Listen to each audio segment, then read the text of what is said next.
to let go. So we don't know how to let go. Our mind is too tight.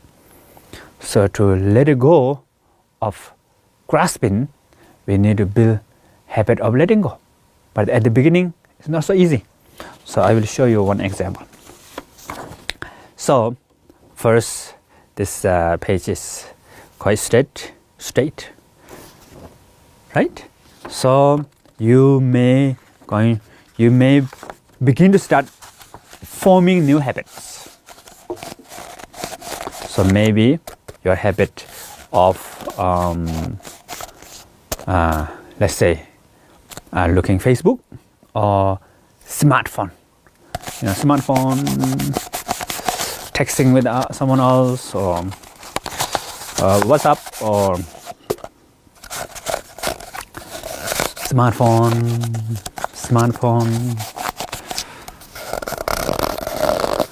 So if you continue to do that again and again, then habit becomes stronger.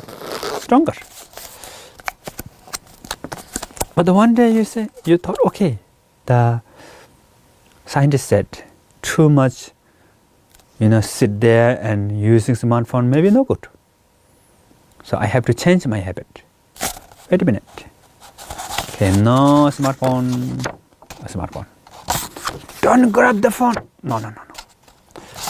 I don't want to grab my phone. And then you have itchy in your hand and the muscles, you want to grab the phone. I said, no.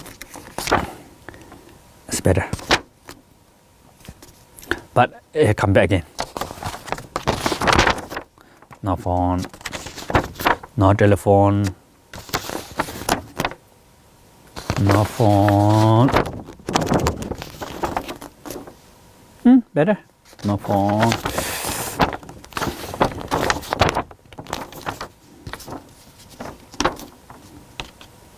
Better, right? Better?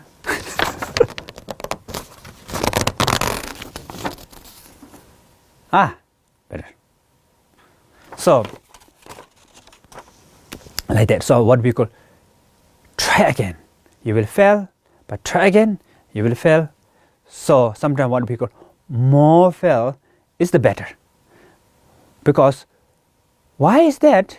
In order to fail, first you have to do something, then you will fail. So then eventually you will become better and better. Then in the end, you will transform yourself. Okay? Thank you.